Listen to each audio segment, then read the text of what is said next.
deputies now going through that sliding glass door. Somebody running out the front. Look at this. Look at this. A confrontation. He's in the truck.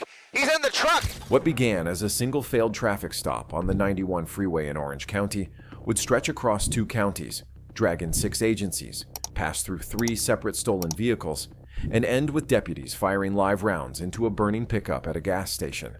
But the most disturbing moment didn't happen on the freeway.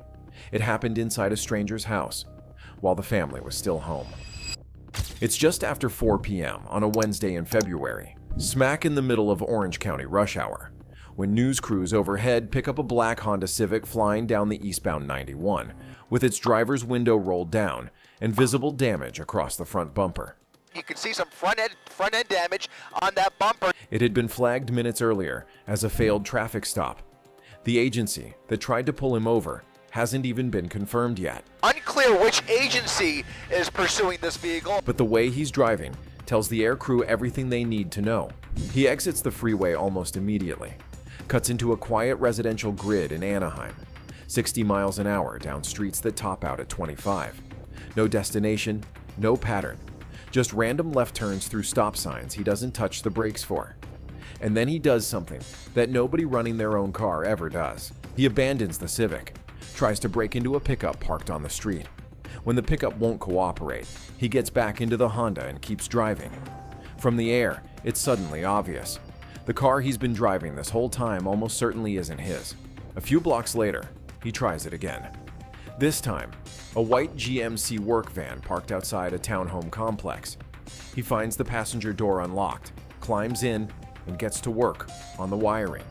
For the first time in the pursuit, a ground unit actually catches up to him. A single Fullerton officer, alone, cruiser nose to door, weapon drawn, waiting on backup that's still minutes away. What happens in the next 30 seconds will cost that officer his cruiser, hand the suspect a second stolen vehicle, and turn a failed traffic stop into a 2-county pursuit. A pursuit driver that is just... Look at this! Look at this! Ramming into the front of that black and white. He throws the van in reverse, rams the Fullerton cruiser, throws it forward, then reverse again. Harder this time. The officer has no backup, no angle for deadly force, no way to pit a vehicle he's basically nose to nose with.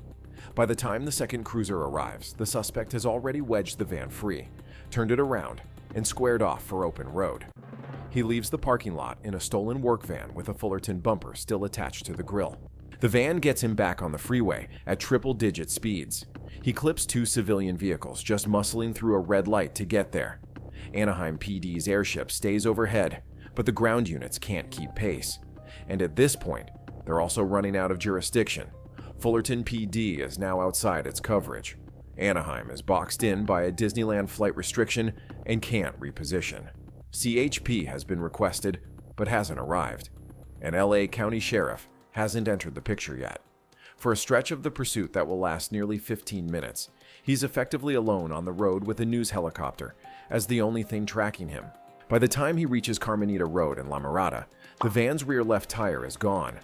Rim on pavement, sparks off the axle, smoke under the hood, and then the engine bay catches fire. With the van dead and a Fullerton cruiser finally back on him, he has one move left. He runs, over a residential fence, across a private backyard on Leffingwell Road, past the family dog, and through an unlocked sliding glass door, into a stranger's home, with the family still inside. From the chopper, you never see the inside of that house. What you see is the front yard.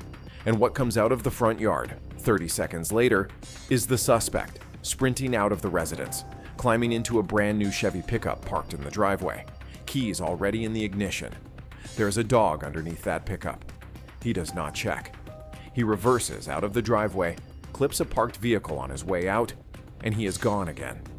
Third stolen vehicle of the afternoon. Roughly 40 minutes in. By now it's a convoy. LA County Sheriff has finally picked him up. CHP has mobilized on the 60. Anaheim PD's airship is joined by a second helicopter out of LA County with a night sun spotlight on the truck.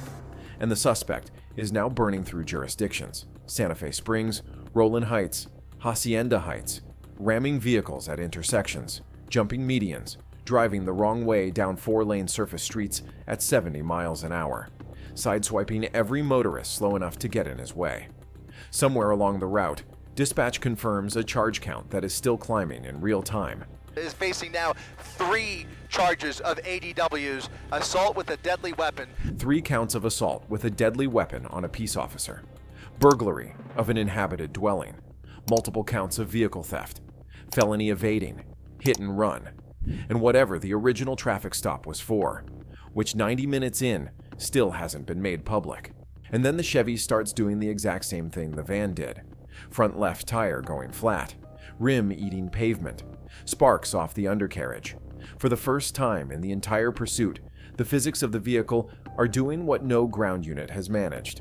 And the deputies behind him, now close enough to act, are just waiting for the truck to die. He blows through the red light at Gale and Hacienda Boulevard, loses control on the failing rim, and crashes head-on into a civilian vehicle, and then into a gas pump at the corner station. Deputies ram the rear of the pickup to pin it. He throws it in reverse and rams them back, and that's the moment the pursuit ends. Shotgun rounds through the driver's side window, smaller caliber through the rear. The suspect is still on the gas pedal. The wheels are still spinning against the curb. The engine is on fire. Deputies spend the next several minutes operating on the assumption that he's armed inside the cab. A glass breaker clears the windshield. Pepperball rounds are prepped. When the arrest team finally approaches and pulls him out of the passenger side, he's injured, but alive. And when the dust clears, the math of what just happened is almost hard to believe. 90 minutes, 3 stolen vehicles, 2 counties, 6 agencies, 2 helicopters, a home invasion, a head-on collision with a civilian, a shootout at a gas station, and, somehow, no fatalities. Not the family in the Leffingwell house. Not the driver of the vehicle he hit head-on at the end. Not the Fullerton officer whose cruiser he rammed at the start. Not the dog under the Chevy. Charges filed at the time of booking included 3 counts of assault with a deadly weapon on a peace officer, felony evasion, grand theft auto, first-degree residential burglary, and hit and run. The original traffic stop that kicked the whole thing off was never made public. And the black Honda Civic, the car that started it all, abandoned on a residential street in Anaheim an hour and a half before any of this ended, turned out to be stolen too.